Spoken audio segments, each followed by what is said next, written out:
አንዳንድ ሰው በጌታ ቤት 40 ዓመት ነው፣ አንዳንዱ 10 ዓመት፣ አንዳንዱ ገና ልጅ ነው፣ አንዳንዱ ትራክት አንብቦ ጌታን የተቀበለ ነው። የሚገራርም ተአምራት ያያል። ብዙ ጴንጤ ሲል የምሰማውን ነገር ልበላችሁ።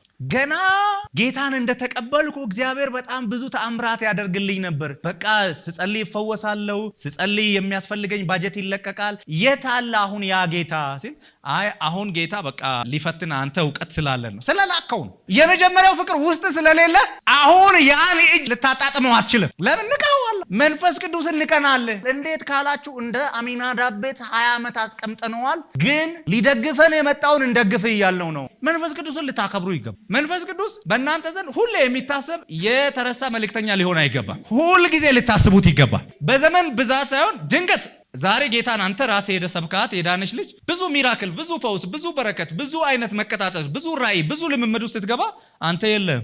ለምን? ለብ ብለሃል። የቀደመው ፍቅር ትተሃል። ተቀብለ ኃይል የሆነልህን ስታቆየው አትናቀው። የአቢዳራ ቤት በ3 ወር ውስጥ ነው ኃይል ያስለቀቀው። አሚናዳብ ቤት የእግዚአብሔር ታቦት 20 ዓመት ነው የቆየው። በዚህ 20 ዓመት ውስጥ ከ20 ዓመት ተፈጽሞ ታቦቱ ከአሚናዳብ ቤት ሲወጣ ታቦቱን እንዲሸከሙ የተሰጣቸው ስርዓት አለ። በመሎጊያ እንዲሸከሙት ነው የተሰጣቸው ሕግ። እነርሱ ግን ምን አደረጉ? በጋሪ ላይ አርገው ያኔ ኦዝ መጥቶ ነካ፣ ተቀሰበ። እንግዲህ 20 ዓመት ሙሉ አሚናዳብ ቤት ቆይቷል። አሚናዳብ ቤት ግን በዚህ 20 ዓመት ጊዜ ውስጥ ተቀሰፈ እንጂ በረከት አላገኘም። አለኝ የሚለው ልጁ ተቀሰፈበት እንጂ ብለሲንግ ከታቦቱ መገኘት የተነሳ አላገኘም። ልክ አቢዳራ ቤት ግን በገባ ጊዜ ዳዊት እንግዲህ ኦዝ ሲቀሰፍ ስላየ ደነገጠና አቢዳራ ቤት አስገባ። አቢዳራ አህዛብ ነው። አሚናዳብ ግን ወገን ነው፣ እስራኤላዊ ነው። ይሄ አህዛቡ ሰውዬ ታቦቱን በስርዓት ነው የያዘው። እግዚአብሔር በ3 ወር ውስጥ በውጭም በውስጥም የአቢዳራ ቤትን ባረከ። ዳዊት ደግሞ አድቫንቴጅ የሚያይ ሰው ነው። እዛ ሲቀስፍ ስላየ ፈርቶ ትቶ ሄዷል። እዚህ ሲባርክ ሲያይ ነገሩ አያያዝ ነው የሚፈልገዋል። መናቅ አያስፈልግም። እኔ እስራኤላዊ ነኝ እኔ እንዲህ ነኝ ብሎ መናቅ ምን አይልም፣ አያስፈልግም። ባከበርኩት ልክ በተንከባከብኩት ልክ ኃይል አስለቅቃለሁ። በናቅኩት ጊዜ ግን ሉዝ አረጋለሁ። ብዙዎቻችን በነገራችን ንቀን ያጣናቸው ነገሮች አሉ። አንዳንዱ ጭንጋፍ ብለን፣ አንዳንዱን ንቀነው፣ አንዳንዱን ዘሩን አይተን፣ አንዳንዱን ሁኔታውን አይተን እሱ ውስጥ ያለው መልካም መዝገብ ያልተቀበልናቸው ብዙ ሰዎች አሉ። አሚናዳብ እስራኤላዊ ሆኖ ማድረግ የሚገባበትን ነገር አላው። አወኩሽ ናኩሽ ነው። ታቦቱን አውቃለሁ። ያኔ በምርኮ ሄደው የለ እንዴ እነ ኤሊጋ አልነበረ እንዴ? አውቀዋለሁ። ሂስትሪውን ያውቃል። ለማክበር እኮ ቢፈልግ ብዙ ማንሳት የሚችላቸው ነገር አለ። ምንም እንኳን ይሄ ታቦት ተማርኮ ቢሄድም ቀስፎ ነው የተመለሰው። ዳጎኑን አድቅቆ ነው የተመለሰው። ግን ለዚህ ታቦት ተገቢውን ክብር ስላልሰጠ ኃይል አላስለቀቀም። ሉቃስ ወንጌል ምዕራፍ 4 ከቁጥር 27 ላይ ኤልሳን የሚያህል ትልቅ ነቢይ ባለበት አገር ላይ ፈውስ የተፈወሰው ሶሪያዊው ንዕማን እንጂ በእስራኤል ያሉ ወገኖች አይደሉም። ብዙ ለምጻም እያለ ከሩቅ አገር የመጣው ነው ተፈውሶ ሄደው። ለምን ካላችሁ ስላልተቀበሉ። አወኩ፣ አበላልህን አውቃለሁ፣ አለባበስህን አውቃለሁ፣ ንግግርህን አውቃለሁ፣ ህይወትህን አውቃለሁ ብለህ አንድን ሰው ጀጅ ካረክበት ኔክስት በሱ ያለውን ነገር ለመቀበል ይታክተዋል። ከዛ ታቀለዋለህ። እሱ እንደኔ የሚበላ ነው እንደኔ የሚሆን ነው ብለህ ታስባለህ። ግን እንደዛ አይደለም። እግዚአብሔር ያስቀመጠው ኃይል አለ። አንዳንዶቻችን አምኖ ፈውስ የማስለቀቅ ችግር የለብንም። አምኖ በረከት የማስለቀቅ ችግር የለብንም። ከተለቀቀ በኋላ ግን ተገቢውን ክብር አንሰጥም። ክብር ካልሰጣችሁ ምን ትዝብት ላይ ትወድቃላችሁ። 9ኙን ጌታ ታዝቧቸዋል። ኔክስት በሌላ ኬዝ ቢመጡ ሌላቸው የሚችለውን አስቡ። እናንተ ከጌታ ንግግር ተነስታችሁ። ንዕማን በነገራችን ላይ የሚንቅ ሰው ቢሆን ኖሮ ከቤቱ አንድ ምዕራፍ አይንቀሳቀስም ነበር። አስቡ። የጦር ጀነራል ነው፣ የተከበረ ሰው ነው። እቤቱ ያለችን የአንዲት የቤት ሰራተኛ ንግግር ሰምቶ ከሶሪያ እስራኤል ድረስ ኤልሳን ብሎ አይሄድም ነበር። ግን እቺ በሰው አይን የተናቀች ሰው ቤት ውስጥ የምትሰራ ዝቅ የተባለች ሴትዮን የሷን ንግግር የዛችን ብላቴና ንግግር ሰምቶ ተንቀሳቀሰ። ቦታው ላይ ሲደርስ ፈውሱን ተቀበለ። ቦታው ላይ ሲደርስ በረከቱን። ግን ቦታው ላይ ደርሶ ወዲያው በረከቱን ተቀበለ እንዴ? ንቀት ስለነበረ ምንም እንኳን የብላቴናይቱን ንግግር የሰራተኛይቱን ንግግር ሰምቶ ቢመጣም የእስራኤልን ወንዝ ስለናቀ ኃይል ሊተላለፍ ነበር። ይሄ አለ ውሃ አገሬ ያለው አባናና ፋርፋ በእስራኤል ምድር ካሉ ውኖች ሁሉ የሚበልጡ አይደሉም እንዴ? እንዴት እዚህ ስር ብቅ ጥልቅ በል ትለኛለህ? እምቢ አለ። እሱ ኤክስፔክት ያደረገው እየዳሰሰ። አሁን ይሄ ሰው በነገራችን ላይ ነብዩን ተቀብሏል። የብላቴናዋንም ድምፅ ሰምቶ ነው የመጣው፣ ተቀብሏል። አልናቀም። ውሃውን ግን ሲያይ ናቀ። ስለዚህ ሊተላለፍ ሆነ ማለት ነው። በመናቅ የምታገኘው ብለሲንግ፣ በመታዘዝ ግን በረከት ታገኛለህ። በመታዘዝ የሚገባውን ድል ትቀበላለህ። ከዛ ሊሄድ ሲል አብረውት የመጡ ሰዎች ምን አሉት? ኢየሱስ ጌታ ነው፣ ከዚህ በላይ በያዝህ ሁሉ ታደርግ የለ እንዴ? የሚልህን ፈጽም አሉት። ይሄ ሰው በጣም ትሁት ሰው ነው። አለቅነቱ፣ ስልጣኑ፣ ሽመቱ አልበለጠበትም። እየታዘዘ ያ ሁሉን ነገር የሚያጨልም አንድ ኬዝ እሱ ጋር አለ፣ ለምጥ። ስለዚህ ከዚህ ነገር ጋር መመለስ አልፈለገም። እሺ ብሎ ብቅ ጥልቅ አለ 7 ጊዜ።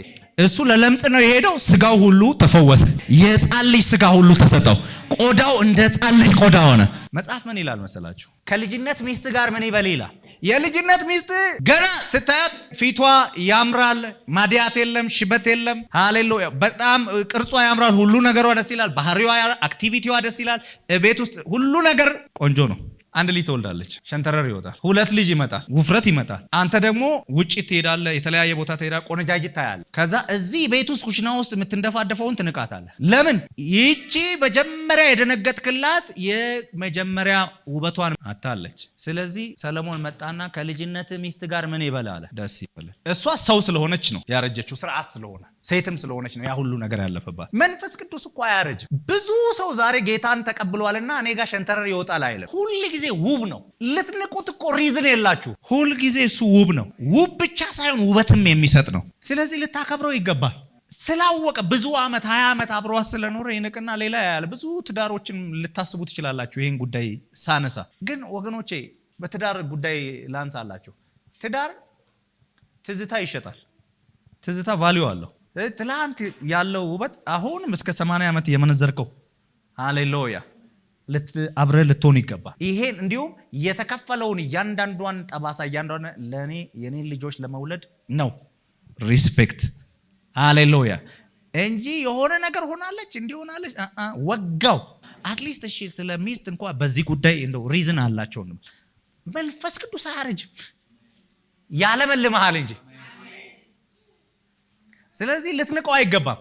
ባከበርከው ቁጥር ሁሉ ጊዜ ጣፋጩን እያበላ ሁሉ ጊዜ ያከበረ በከፍታ ያስኬዳል።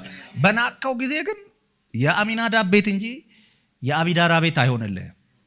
አሜን አሜን። እስቲ ማደሪያ አርጎኝ በሉ እስቲ፣ አልነቀውም በሉ እስቲ። ሃሌሉያ።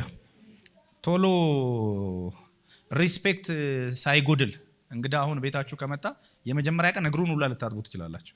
ሁለተኛ ቀን ጥሩ ምናምን፣ ሶስተኛ ቀን ጥሩ ነገር ልታበሉ ትችላላችሁ። ጥሩ ነገር ልታነጥፉለት ትችላላችሁ። ሶስተኛ ቀን አይሄድም ትላላችሁ አይደል? ሰውየው ባጀት እየሰጣችሁ እንኳን ቢያበላችሁ ያረደ እንግዲነት መጥቶ ያረደ እንኳን ቢሰጥ አይሄድም እንዴ ትላለህ? ትንቃለህ።